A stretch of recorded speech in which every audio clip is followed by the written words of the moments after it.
Bonsoir. Au cinéma, on utilise de nombreuses techniques afin de réaliser des effets spéciaux. Certains de ces effets sont appelés effets mécaniques. Utilisés depuis l'invention du cinéma, on les utilise encore aujourd'hui sur nos plateaux de tournage. La pluie, les explosions, les animatronics en sont quelques exemples. Mais ce soir, nous allons en réaliser un autre.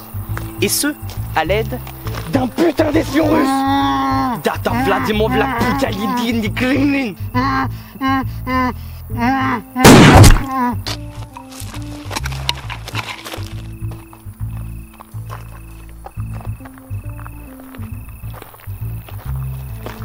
Impressionnant, n'est-ce pas?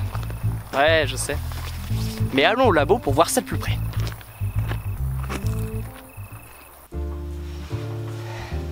L'effet dont nous venons d'être témoins s'appelle le blood squib en anglais, ou plus particulièrement en français, explosion de sang. Cet effet se retrouve dans de nombreux films et peut être plus ou moins réaliste. Je pense surtout à Quentin Tarantino qui s'en donne à cœur joie dans tous ses films. Cet effet est donc très utile. Et peut être réalisé de différentes manières. Au cinéma, on dispose de deux grands moyens pour réaliser cet effet. Premièrement, les pétards, mais il faut être artificier, avoir une licence et c'est très dangereux et ne faites pas ça chez vous. Comment ça fait trop mal au ventre. Deuxième solution, l'air comprimé. Mais comment dire, ça coûte cher, très cher même. Et j'ai pas trop les moyens. Dans cette émission, nous allons donc utiliser de l'air sous pression pour essayer de réaliser cet effet.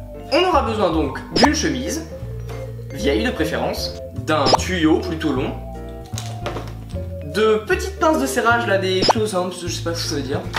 Ouais, ça. Bien évidemment, il nous faudra de l'air, donc une pompe à air.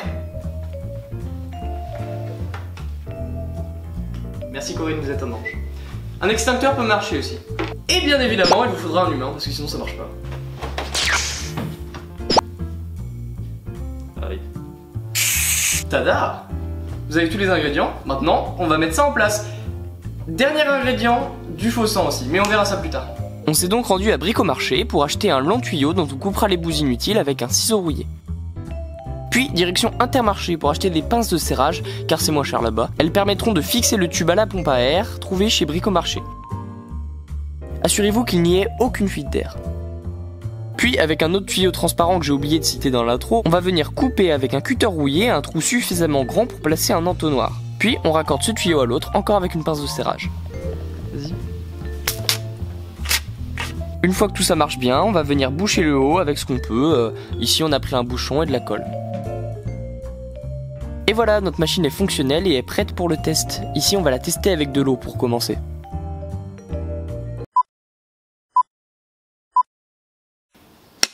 Allez hop. Yes.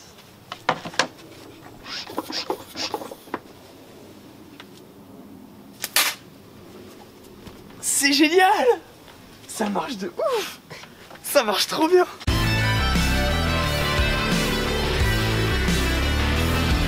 Comme je vous ai dit dans l'introduction, il nous manquait plus qu'un seul élément pour réaliser notre machine. Cet élément, c'est du sang. Et je sais comment faire! Finalement, c'était peut-être pas une bonne idée. Mais j'ai peut-être un autre moyen d'en faire. Regardez. Et je me retrouve donc avec Cyril, notre chef cuisinier, bonsoir. Bonjour. Alors, qu'est-ce qu'il nous faut pour faire un bon faux sang? C'est la question qu'on se pose ce soir. Cyril, c'est à vous. Eh bien, écoutez, j'ai ramené les ingrédients avec moi venus de mes régions du sud. Tout d'abord, nous allons commencer par cuisiner Non, c'est reparti. Alors Cyril, qu'est-ce qu'il nous faut pour faire un bon faux sang? Eh bien, on va commencer par l'ingrédient principal finalement. De l'eau. De l'eau. Peu importe la marque, moi j'ai pris du Volvic parce que ça vient de ma région. Effectivement, bien évidemment, hein, pour faire du faux sang, il nous faut la couleur. Et pour la couleur, vous ne coupez plus jamais. Et pour cela, nous allons nous munir de colorant alimentaire. Donc du colorant bleu, du colorant bleu, du jaune. Le jaune. Et plus important encore, le rouge. Ah bah oui, c'est du sang, hein. Faudrait pas qu'on l'oublie. Ouais, c'est vrai. Faudrait pas qu'on l'oublie. Et par la suite, alors ça c'est ma petite touche personnelle parce que j'aime bien, j'ai travaillé un petit peu sur la recette. Alors il se trouve que j'ai préféré j'ai sélectionné du miel de qualité. Bon, c'était pas très cher, je veux pas vous mentir, mais bon, ça reste du miel. Le principal... C'est même le moins cher en fait. C'est le moins cher, celui qui est en bas. savez qu'en fouille. Vous pouvez aussi prendre du sirop de maïs ou toutes sortes de choses un petit peu. Tant que ça colle. Tant que c'est consistant. Il faut que ça soit un petit peu consistant, pas trop. Pâteux, consistant, ce sera le mot. Ça sera le mot. Bon bah c'est parti, on va cuisiner. Ah bah écoutez, allons-y. Allez, suivez-moi. Alors chef, vous avez mis votre table, donc là on va cuisiner. Alors on commence par quoi pour cuisiner? Eh bien, dans un premier temps, avec tous les ingrédients qu'on a, on va commencer à les mettre de côté. Parce que tout d'abord, nous allons nous laver les mains. C'est comme ça qu'au Moyen-Âge, on transmettait les maladies. Et l'homosexualité. Oh. Voilà une bonne chose de faite. Bon bah, on y va. Et ben cuisinons. Oh, c'est parti. Bon, je suis pas votre mère, donc faites-le un peu comme vous le sentez. Mélangez juste tous les ingrédients jusqu'à obtenir la texture et la couleur voulue.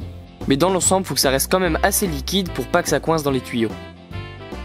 Et puis amusez-vous avec les colorants, que ce soit plus foncé ou plus clair, ça dépend du sang que vous voulez. Vous pouvez aussi faire du sang d'alien par exemple avec du vert ou du bleu. Voilà, c'est bon, nous on est convaincus par cette texture et cette couleur. Regardez-moi ça, regardez-moi ça. Et voilà, vous avez du faux sang. Et c'est parti pour le vrai test. Passez donc le tuyau autour de l'humain et accrochez-le avec du scotch. Le plus galère c'est de remplir le tube au final car c'est très collant et ça en fout partout. Découpez le vêtement à l'endroit du trou pour que ça puisse plus facilement sortir. Et c'est parti!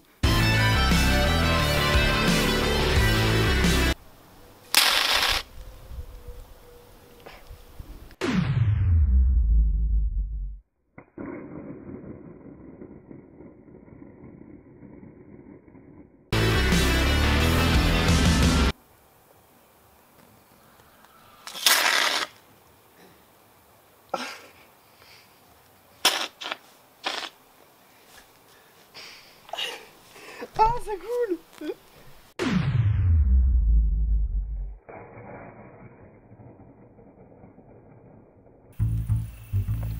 Oh non, filme pas ma queue. Ah, il est drôle. On se retrouve donc maintenant sur notre plateau de tournage hollywoodien pour réaliser cette fameuse scène. Et sur ce fameux tabouret. On met donc tout ça en place comme la dernière fois, mais bon, prévoyez de quoi nettoyer. Bonjour Adrien. Salut. T'es en bien mauvaise posture. Je suis dans la merde, ouais, on peut le dire. Ouais, parce qu'en fait, on n'a pas prévu de sopalin. Et on a un truc qui colle énormément. Ah, Et c'est je dois compliqué. attendre. Ouais, non, très clairement. Est-ce qu'on aurait pu le prévoir? Oui. Est-ce qu'on l'a fait? Non. Une fois un bon gros aller-retour en courant, on peut enfin mettre le t-shirt. Mais attention, tout doucement. Donc, deuxième essai, on a retourné le t-shirt comme vous voyez ici. C'est un peu raté. Bon, ça marchera mieux sûrement la prochaine fois. Allez, approche des doigts.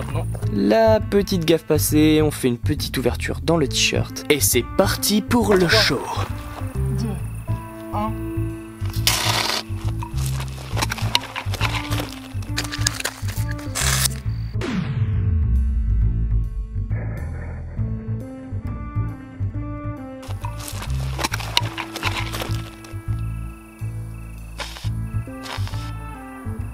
C'est bon? Voilà. Ça l'a rendu? Ça rend bien, je pense. Et voilà, vous savez tout. Bon, moi je vous laisse, j'ai d'autres gens à tuer.